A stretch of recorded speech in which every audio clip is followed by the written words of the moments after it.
Hello, my name is Jeff Rolka. I want to thank you for joining Community Questions 9, one of my favorite segments where I get to take questions from the Community tab on my channel's homepage here on YouTube and address the questions and concerns and things that folks post in there. This time actually too, I found one from the comments in some of the videos. I don't remember which video it was on, but I saw a really interesting question and I grabbed that one too. Partly because the person who had written that question had also posted something on the Community Questions tab, and I was like, oh, how cool. So, I got a little extra thing in there too, which I sometimes do. But I digress. I'm not really gonna dilly-dally here. I want to dive right in. There were some really cool questions and a lot of different stuff. Thank you if you've chosen to subscribe. I really appreciate it. If you haven't yet, I hope you'll do so now. There's lots of other ways you can support my channel, not the least of which is going over to jeffrolka.com and signing up for my newsletter, where you can also check out my AAA method, which there's a bit more about that in the questions. So, without further ado, it's December, and at least here in the Northern Hemispheres, it's time for a cup of tea and just to relax and talk about singing a little bit. So,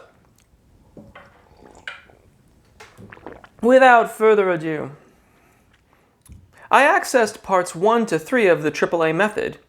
Is there more than those parts? And this person also had a really interesting longer question. It goes like this. Hi, well, let me take this in 2 parts. Okay, so the AAA method, that's the method. I didn't realize it was the very first question. That is the method that I did to work on fundamental skills. It's AAA because it's airflow, alignment, and articulation. Establishing good airflow and breathing practices, establishing good alignment in terms of both vowel alignment and postural alignment, and then articulation, where these things come together. The tonal onsets, or the phrase beginnings of those vowels, and the coordination of the airflow along with it. Airflow, alignment, and articulation. I call that a fundamental skill set. So it sticks primarily, actually exclusively, to the thyroarytenoid dominant part of your singing voices, excuse me. And what that means is your chest voice for the ranges. And it deals with vocal range in a sort of generic way, high voices, lower voices. It is far away not all that there is to vocal instruction. It is a set of fundamentals to get things going. High Note Boot Camp is my upper register course. That I offer once a year in usually late March, early April. If you sign up for the newsletter, which gets you into the AAA method, then you will then be notified when High Note Boot Camp opens for admissions. The AAA method is free, High Note Boot Camp is not. There are several different levels that you can get into depending on what works for your budget and what you're looking for in terms of instruction. This year, I want to add an aspect to High Note Boot Camp where you can record a video and then embed it in the website so that the community, myself included, can have a look at it and maybe help out a little bit more too. There's been a forum on there that's kind of gets a lot of usage right after enrollment happens and then sort of dies off after that. Though people do have access for whatever. There's no end to your access once you purchase one of the plans. So then you can just use it to your heart's content for as long as you wish. So yeah, that's coming up in March and April. Sign up for the newsletter, you'll be notified about that. That is all about establishing technique across the secondo passaggio, so getting into the upper register of your voice. Right. Hi Jeff, I have a question. I'm getting my set list together for live gigs, which are usually 3 to 4 hours long with a few 20-minute breaks in between. There's a pretty full night of singing. When I rehearse the songs on my own, my voice gets very tired after singing for up to 2 hours. This includes warming up, vocal exercises to improve singing, and rehearsing the songs. Is there anything specific I can do to make my voice last longer? Is it something you just have to keep working at that will come with time. And a second question, so let's stop there.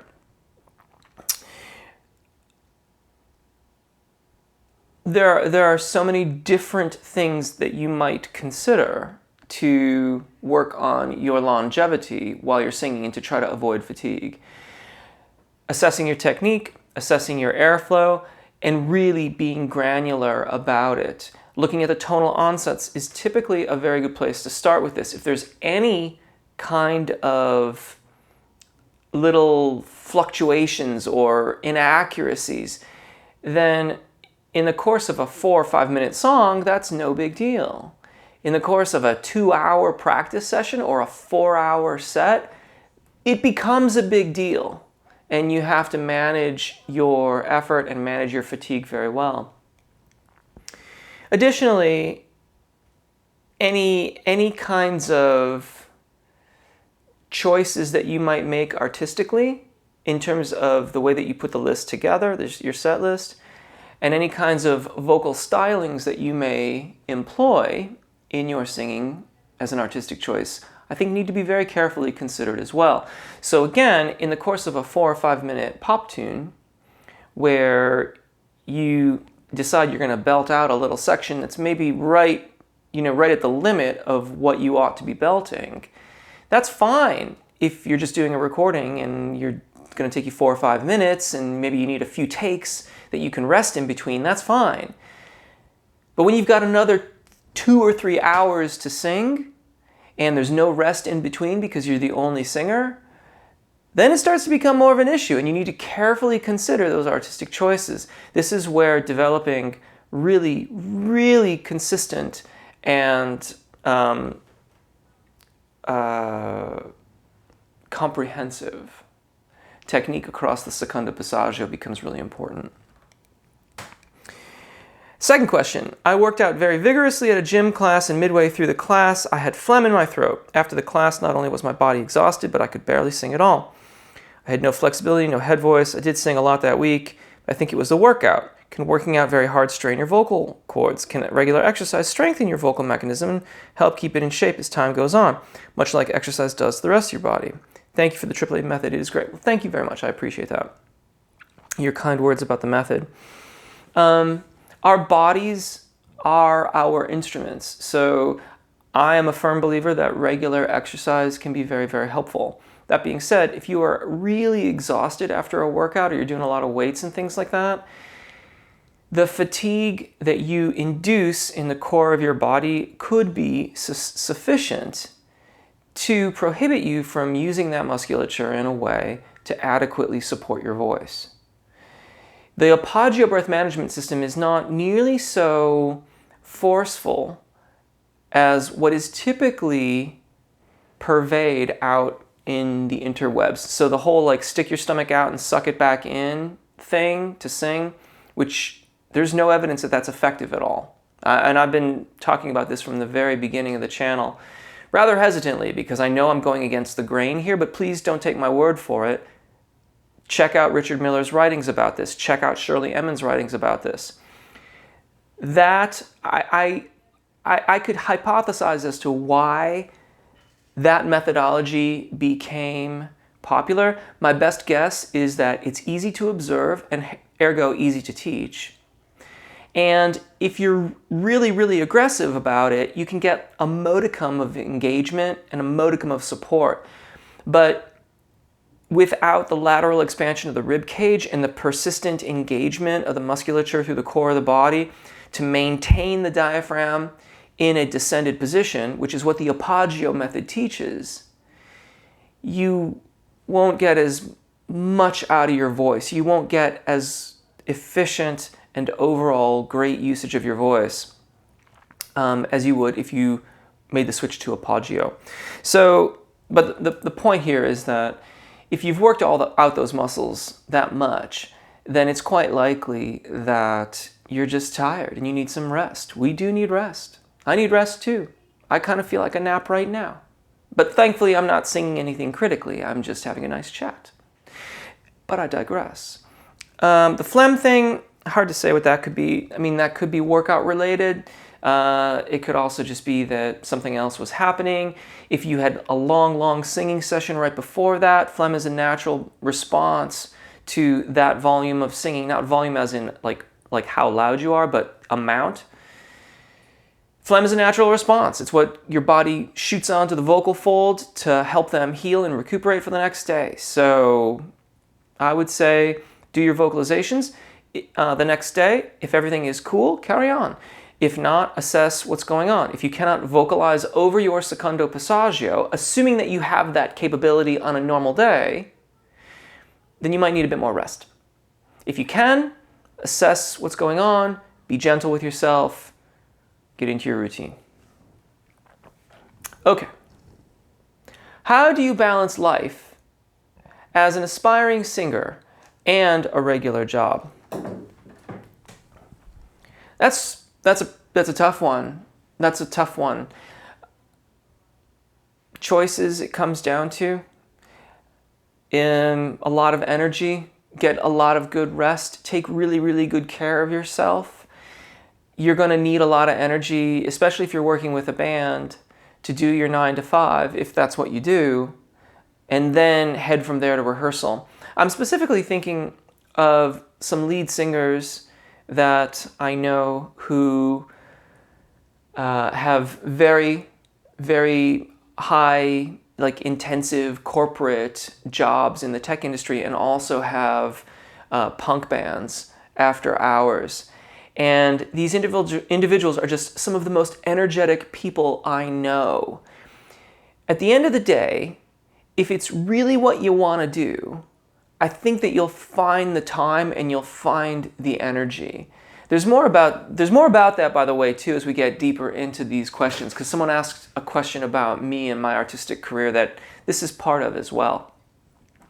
But in other words, it's a two-front kind of a thing. Take really good care of yourself. Make sure you get good rest when you can get it. Know that you're going to be spending a lot of time away from home. So if you're going to your 9 to 5 and then going right into your artistic career, that could be part of it too. One singer-songwriter, musician I've known for a long time once said to me that in order to be an artist, you've got to get your overhead down to just the absolute lowest you possibly can. In other words, the amount that you pay for rent or a mortgage or vehicles or transportation, all those things, healthcare, stuff like that, get that to just as low as you possibly can. And that will leave you, hopefully, more money, more resources to pursue your art. It may also leave you more time, depending on what you do to make your daily bread, as it were, to whatever it is you do for work. So if you are perhaps a lawyer and you have your own practice and your fees are well into the hundreds of dollars per hour, then it's possible that you might be able to get your client load down to the point where it leaves you a lot of free time because you're billing so much. That being said, I know lawyers, and I know that you folks work so hard, like profoundly hard, that it still might be incredibly challenging to balance that out. I suppose the big question here is, why have a balance? If you love what you do for work, and hopefully you do, and you love the music that you're making, why worry about the balance at all? Maybe just go for it. I think by most standards, my work-life balance, if you were to look at it in the sort of way that people talk about work-life balance, people would look at my life and go, dude has very little balance. But the thing is that I would be doing this, well, I am doing this anyway, not for any direct compensation. Yes, I run ads, and yes, there are affiliate links. I wish the affiliate links got used a bit more, but then again, I don't really want you shopping that much more, so whatever, it doesn't matter. It's all good. I am doing this anyway, and I do other things where I'm, make more money and stuff like that. Certainly the ads here on YouTube help a bit. But the thing is that the things that I do when I am teaching a lesson, when I am working with a client on production, when I am working on songs of my own, when I am making these videos, I would be doing this anyway. Do I wish I had more time for creative pursuits? Perhaps a little bit. For more rock climbing? Yeah, absolutely. Backpacking? Absolutely. Running? Might be good on the running, but I could maybe use a little bit more time for running. Maybe, just a little bit. I had an injury recently that I had to recover from. Anyway, I question the notion of balance. But if we're going to go with that as a thing that we desire, then figure out what works for you is the most important thing. It might not be how others have done it before you. You may have to figure it out in a way that specifically suits your needs, and then carry on. And I hope you do. Okay. Best exercises to go out practicing and developing a better ear taste for dynamics in contemporary music. Thanks, been using your videos daily for months. Great question. Generally speaking, in your vocalizations, so anytime you're vocalizing, look for the most balanced tonal onset that you can achieve. What is balanced? Balanced has good intonation. The vowel is appropriately shaped for the range that you are in. So balanced here is different than balanced here. I thought I had it in my mind and I didn't.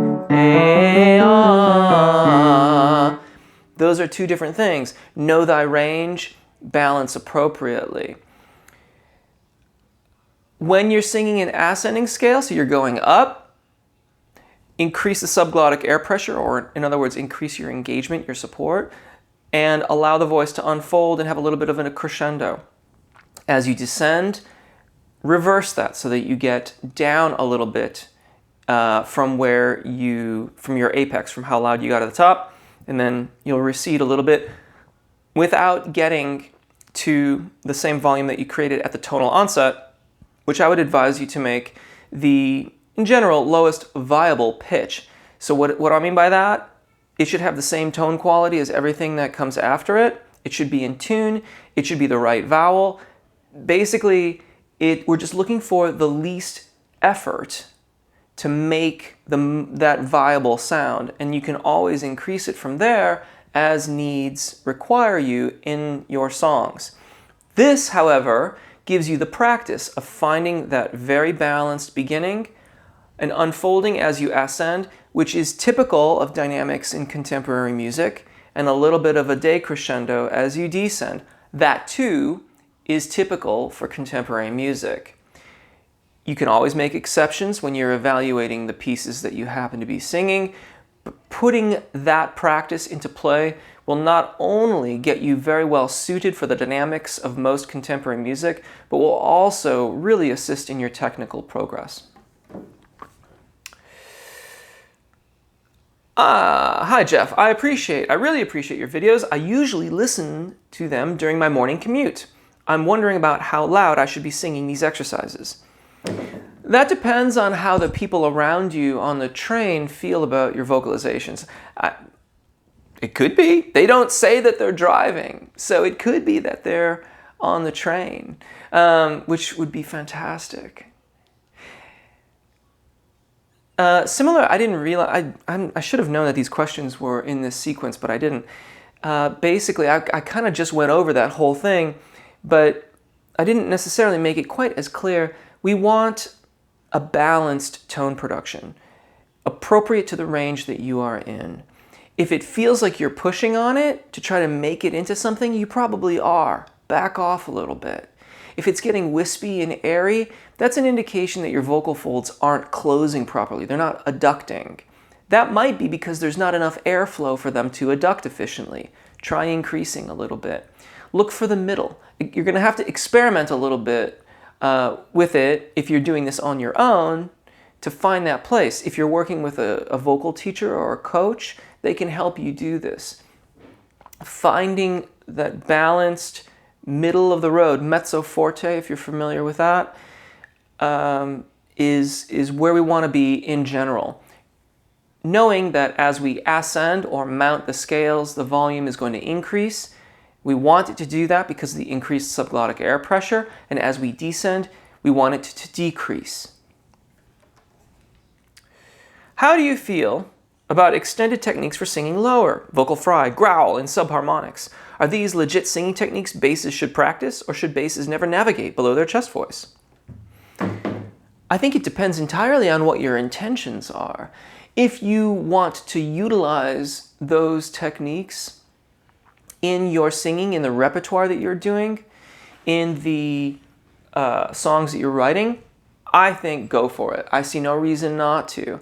Most of those have some aspect of vocal fry in them, which is not inherently fatiguing, I think, in that particular range, though I must admit I haven't really practiced it all that much, and I don't deal with it in a teaching capacity. I've only looked into it when clients have asked me about it or wanted to get my opinions about things on those techniques.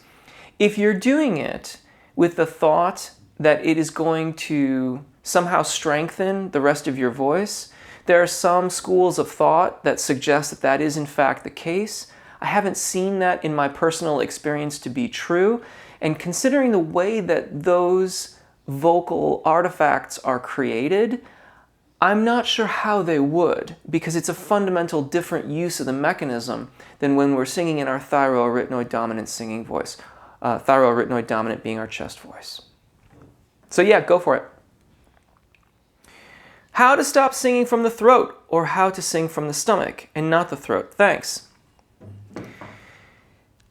So one, usually when we talk about singing from the throat, what we're talking about is tension, muscular tension around the throat. There is going to be some small amount of that in proper phonation, in proper singing. It's just that typically when we're singing from the throat, we're using too much of it. You're on the right track in your question. The way to ultimately not sing from the throat is to develop your support system. What I teach is the Apagio breath management system. So there's a video on the channel, Apagio breathing. That gives you the theoretical rundown on how to do it. The diaphragmatic breathing warm-up for male and female vocals integrates some exercises into the singing of the vocalizations. That too may be very, very helpful. Ultimately, it's a balance between appropriate subglottic air pressure resulting from good expansion and engagement of the core body muscles, and appropriate engagement and adduction of the vocal fold such that we get an efficient use of the system. In other words, we're pushing down with the vocal fold stopping, closing, with as much as the air column is pressing up, and they create an equilibrium that allows the vocal fold to meet very efficiently and give us that really sweet tone. How come you didn't continue your own music career as an artist? I thought that was, so this is the question that I was referring to earlier. And when I read that, I appreciated it because, of course, I can imagine why it might appear that way. And yet I just released a song, I think a week ago or 2 weeks ago. The thing about it is that, am I trying to release music and be like some type of artist in that regard? Not really. I think I had thoughts about that some years ago, but when I really started to work at it, I didn't like it, and I didn't like what I had to do. I didn't start writing songs and recording and releasing them because I wanted to, I was hoping that something I would write might be a hit, but I didn't want to do what was required to write a hit song, if you get my meaning. Hit songs are hit songs because of a lot of different factors, not the least of which is being well connected in the LA area. And maybe that's not necessarily such a requirement these days, but I would say that your chances probably increase by being down there and being part of the network of people who do those things. I didn't want to go there permanently anyway, and I didn't want to write the kind of music that I was going to have to write in order to do that. I wanted to write the songs that inspired me.